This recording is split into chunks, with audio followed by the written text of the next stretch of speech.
Hello, I am Dr. Shubhangi Bompilwar. Welcomes you all to the YouTube channel of Cummins College of Engineering for Women, Nagpur. Today in this video, we will discuss and revise one of the important mechanical properties of the material, that is elasticity. We know the concept of rigid body. Matter consists of particles and particles are made up of atoms and molecules. The shape of the body is such that distance between any two particles remains constant at equilibrium. Now when external forces are applied, body may get deformed. So when deformed, internal forces are developed which try to restore the original shape of the body. So change in dimension is called the deformation. When the body is subjected to a deforming force, the molecules are displaced from their position of the stable equilibrium and the intermolecular distance get changed. As a result of this change in intermolecular separation, intermolecular forces are developed in a direction opposite to that of the deforming force. That is, restoring forces starts acting on the molecule. When deforming force is removed, it is this restoring force which develop or drive the molecules back to their original position and the body come to the natural form. This is the property of elasticity. Okay, so the property of a material to regain its original dimension or to oppose the deformation is called elasticity. Consider one example of spring. If it is having length L.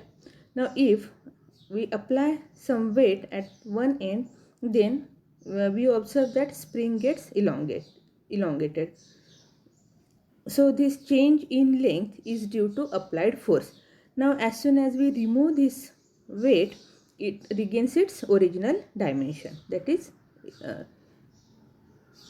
return to its original length. So this is the property of elastic material. The restoring force developed per unit area in the body when subjected to deforming force is called stress. So stress is given by restoring force per unit area, that is F by A. As it is the ratio of force to area, its SI unit is Newton per square meter and its dimension is M1L minus 1T minus 2. Now consider a body on which the forces are acting in all directions so that the resultant net force is 0. Now if we consider a small portion of this body ds, small area ds, then the tangential and longitudinal force acts on it and the resultant force is F. So due to this force, the body may get elongated or may get compressed. So these are the forces acting on the body. So depending on the direction of the force and deformation of the body, stress is classified into three types, that is normal or longitudinal stress. If the forces are outward, that is in equal and opposite forces are acting outward, then the tensile stress is generated. So it is given by tensile stress is outward force upon area. Now if the forces along the length acts towards each other or inward, then compressive stress generates. So it is inward force per unit area. So this is known as normal or longitudinal force, so simply force upon area. Now second type of force is tangential or perpendicular force. It is also known as shearing stress. It is related to shape. Again it is normal force upon area. Now third type of stress is the volume stress. The applied force for a change in volume per unit area is called volume stress. In this case, when a body is acted upon by forces acting everywhere on the surface in such a way that the force at any point is normal to the surface and the magnitude of the force on any small surface area is proportional to the area. This is the case when a small solid body is immersed in a fluid. If the pressure at the location of the solid is P, the force on any area ds is P ds, directly perpendicular to the area. the force per unit area is called volume stress. So it is given by F upon dA, it is dP, that is change in pressure. So these are the three types of stress. Now when we apply the force, there is a change in dimension of the body. So associated with each type of stress, there is a corresponding type of strain. So longitudinal or normal strain, tangential strain and volume strain. So what is strain? Strain is a change in dimension per unit original dimension. Consider a rod of length L being pulled by equal and opposite forces. The length of the rod increases from its natural value L to L plus del L. Here we have considered the example of spring. The fractional change del L upon L is called the longitudinal strain. So del L upon L is longitudinal strain because due to applied force there is a change in length. Since it is the ratio of two same quantities, it has no unit. If the length increases from its natural length, the longitudinal strain is called tensile strain.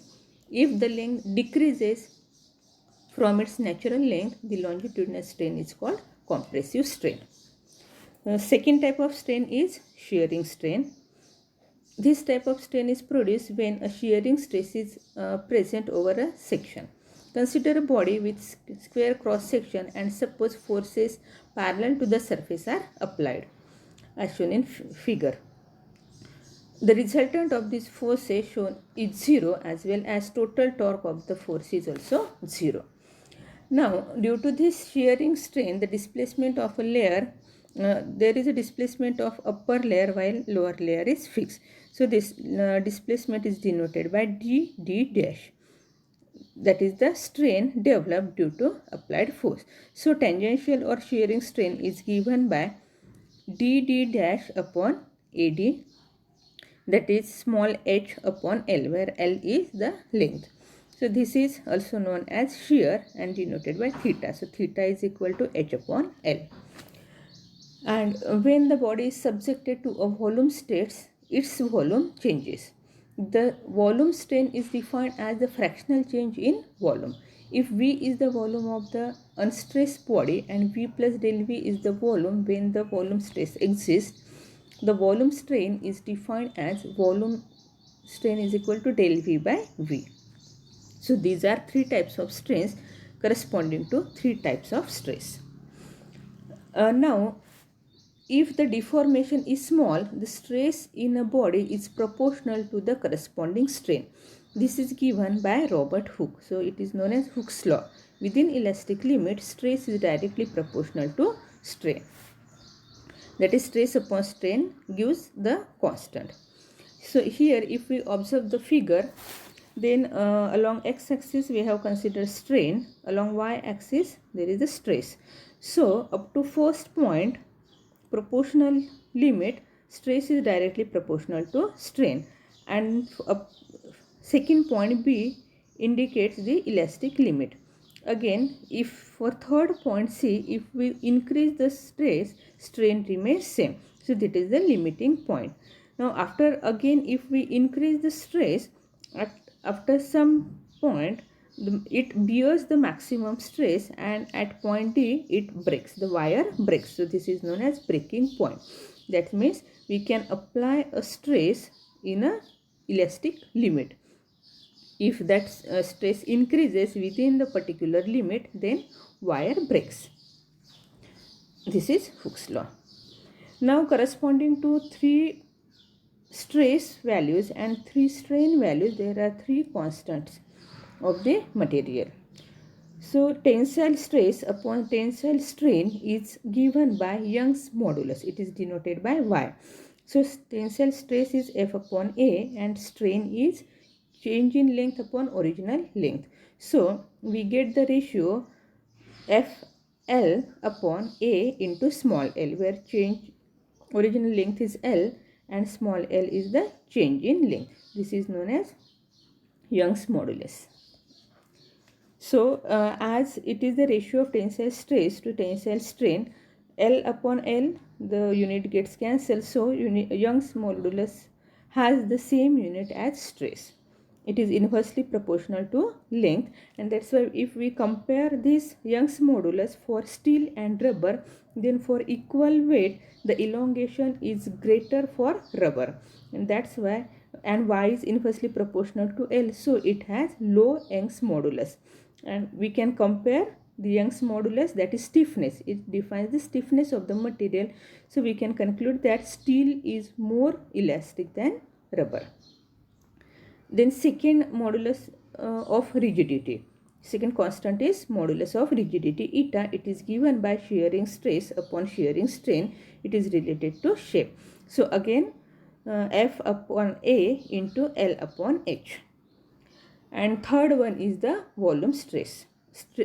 Volume stress upon volume strain. This gives the bulk modulus denoted by B. So we have volume strain is dP and volume strain is dV by V. So if we take the ratio, we get V dP by dV. Now here we have denoted it with negative sign because we know that if we increase the volume of the substance, or if we increase the pressure, volume decreases, or we decrease the pressure, volume increases, and we want this bulk modulus as a positive value, and that's why here we have introduced a negative sign. Now again, one quantity related with bulk modulus is its reciprocal, that is compressibility K. It is given by 1 by B. Yet another kind of modulus of elasticity is associated with the longitudinal stress and strain.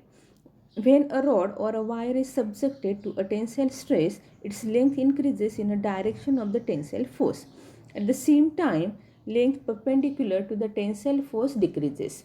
For a cylindrical rod, the length increases and the diameter decreases when the rod is stretched, as shown in figure. So, the length is changing from L to D, L plus del L.